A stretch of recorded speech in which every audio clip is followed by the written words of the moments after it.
आज मुल्क भर में यौम दिफा भरपूर मिली जोशो जज्बे के साथ मनाया जा रहा है और आज के दिन की मुनासबत से हमारा जो खुसूसी प्रोग्राम है वो भी जारी है। और इस वक्त प्रोग्राम में हमें ज्वाइन किया है 1965 की जंग के गाजी और hero brigadier retired Hamid Saeed साहब ने।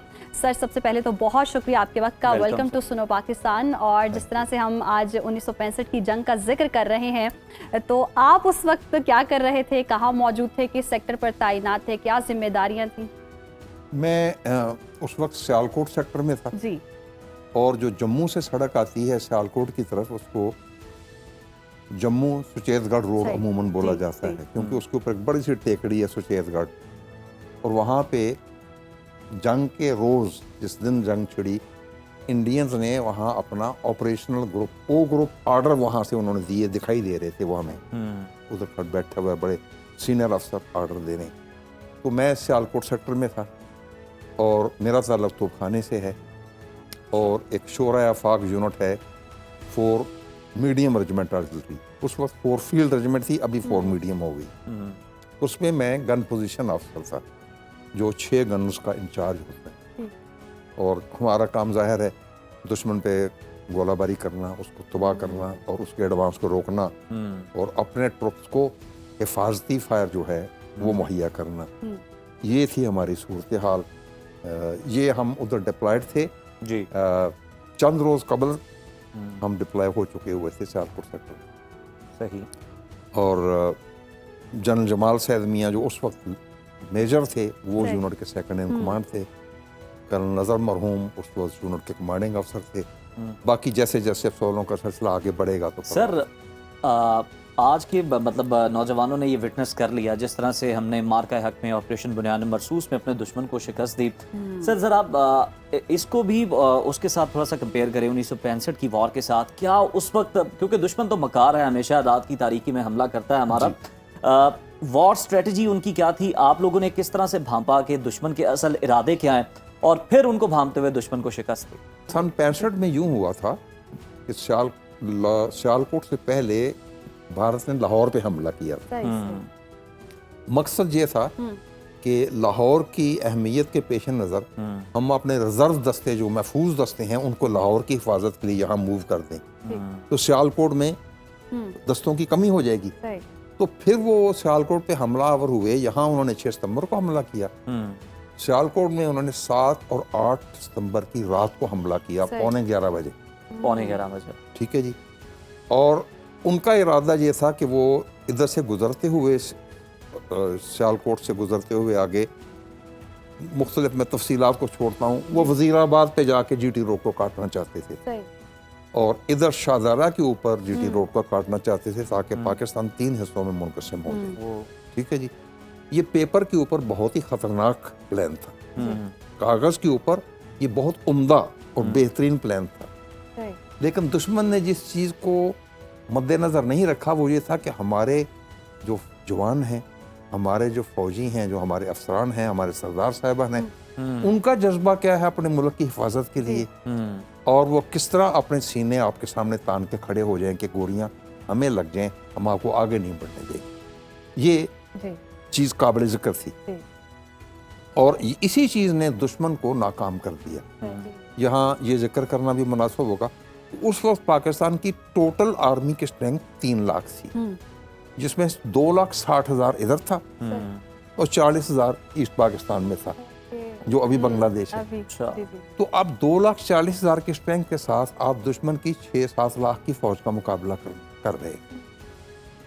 तो बाद में जब ये दुश्मन नाकाम हो गया तो उन्होंने इंडियन पार्लियामेंट में, मैं वो बात कर रहा हूँ जो मुसद्दिका है, इंडियन पार्लियामेंट में ये सवाल उठाया गया कि हमारी इतनी ज़्यादा स्ट्रेंथ थी, इतने हमारे वसाइल थे, जहाज़ भी हमारे पाकिस्तान की निस्बत बहुत ज़्यादा थे तादाद में, टैंक भी ज़्यादा थे, तो कैसे हम नाकाम रहे अपना मकसद हासिल करना। पार्लियामेंट में जो ऑफिशियल जवाब दिया गया कि हमें 2 चीज़ों ने सरप्राइज़ किया। एक, हम तवक्को नहीं करते थे कि पाकिस्तान का तोपखाना इतनी बेहतरीन और नपी तुली फायरिंग करके हमें रोकने की सलाहियत रखता है। ये सरकारी जवाब है, ये सुनी सुनाई बात नहीं। और दूसरा, हम तवक्को नहीं करते थे कि पाकिस्तान की छोटी सी एयरफोर्स जो है वो मुकम्मल सुप्रीमेसी हासिल कर लेगी कि हमें थोड़ा फ़ज़ा से ही आउट कर दे। और उस ज़माने में आपकी दिलचस्पी की खातिर मैं जी, जी। हकीकत बयान कर दूं, जी अवाम में एक अवामी नारा था कि जी। पाकिस्तान को 3 एज ने बचाया है, ओके अल्लाह, एयरफोर्स, जी, आर्टिलरी। जी जी आर्टिलरी। तो ये अल्लाह, एयरफोर्स, आर्टिलरी, 3 एज का सहारा जो है ये अवामी नारा। सही तो अल्हम्दुलिल्लाह दुश्मन के जब लड़ाका दस्ते आगे बढ़े तो जहां इब्तदाई 1000-1500 गज के अंदर अंदर उनको रोक लिया गया और उससे फिर आगे नहीं बढ़ने दिया। फिर 17 रोज तक यही होता कि दुश्मन बार बार मजीद फोर्सेस लेके हमलावर होता था और हमारी तरफ से जवाबी फायर और उनके जो ललकार थे वो लोग आते थे, उनको शिकस्त देना, उन कैजुअल्टीज करना और उनको आगे बढ़ने से रोकना। क्या बात। तो 17 रोज तक हमने आगे नहीं बढ़ना दिया। अब यहाँ 3 चीजें बहुत अहम। जी जी अवामी जज्बा क्या था, जी फौज का जज्बा क्या था जी और हुकूमती तौर पे क्या सूरत हाल। ये Right. तीनों चीजें अपनी जगह है। एक तो कौमी जज्बा जो खुद ब खुद पैदा होता है, जो क्रिएट नहीं किया जाता। जी ये हकीकत बता रहा हूँ कि चोरों ने चोरी छोड़ दी रातों रात। जो लोग चोरियां और डाके डालते थे उन्होंने काम छोड़ दिया। वाह। और इससे पहले हमने जितनी जंगें लड़ी थी वो बहैसियत एक गुलाम कौम के अपने आकाओं के लिए लड़ी थी 1947 से पहले। जी। ये पहली जंग थी जो हमने अपनी कौम की खातिर खुद लड़ी थी और उसका जज्बा ही कुछ और था अच्छा कि ये मुल्क हमने हासिल किया है बड़ी मुश्किल से, इसको हमने बचाना है हर सूरत, बेशक। क्योंकि इसके बाद हमारे पास और कोई जगह नहीं जाने की। सर जज्बों की बात हो रही है और आगे जज्बों के हवाले से जी, पूछा भी जाएगा और जब हम सुन रहे होते हैं हमारा भी जज्बा बहुत बढ़ जाता है। जी। यहाँ मुझे एक बात जाननी है, सियालकोट सेक्टर की बात हो रही थी और आप भी वहाँ मौजूद थे और वो दोबारा अगर मंजर आप सोचें तो क्या सामने आता है, कैसे आप बयान करेंगे उस चीज़ को भी, और जिस तरह से हम देखते हैं कि दुश्मन करीब आ रहा हो और फायर की इजाज़त ना मिल रही हो, उस सूरत में फिर क्या कंडीशन रही? ये बहुत अहम अच्छा सवाल है। जी यानी जब 11:15 बजे दुश्मन ने फायर खोल दिया और उसने हमला और वो दुश्मन हो गया। मैं सियालकोट सेक्टर की बात कर रहा हूँ, जी। Across straight Sialkot Jammu road, जिधर हमारा ब्रिगेड था, जिसकी सपोर्ट में मेरी यूनिट थी। तो आगे ऑब्जर्वर भी हमारे यूनिट के थे, मेजर एजाज, कैप्टन एजाज अहमद, उस वक्त बाद में ब्रिगेडियर होके वो रिटायर हुए, मरहूम, अल्लाह ताला गरी की रहमत करे। हाँ।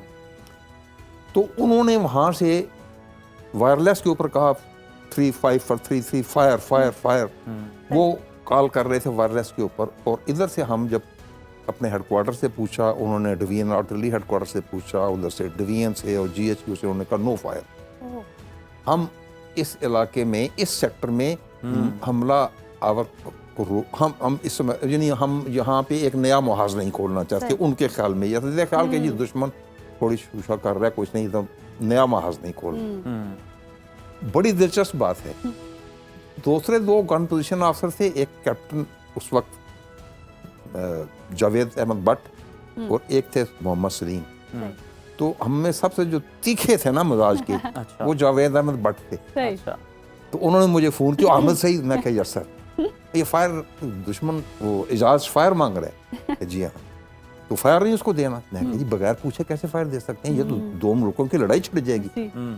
और यार वो कह रहा है मैं मारा जा रहा हूँ, उसका तुमने कॉल सुनी है? मैं कहा जी कि हाँ। वो कह रहा है 4 फील्ड वालों, अगर तुमने मुझे फायर नहीं देना था तो मुझे यहाँ क्यों भेजा था? अच्छा। अब अगर मैं जिंदा रहा तो फिर आकर तुमसे सवाल करूंगा कि मुझे तुमने उस टेकरी पर क्यों भेजा था जब मुझे फायर नहीं देना था।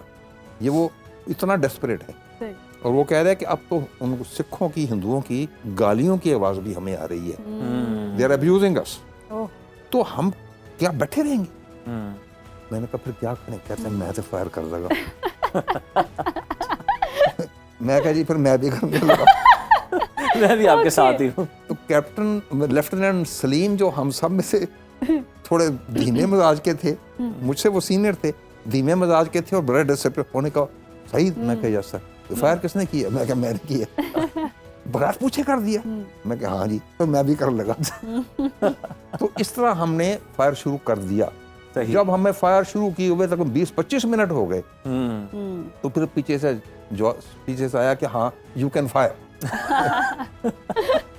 तो जनरल जब सेकंड इन कमांड थे मेरे जमाल साहब मियां, उन्होंने टेलीफोन में पूछा यार ये फायर किधर से आ रहा है?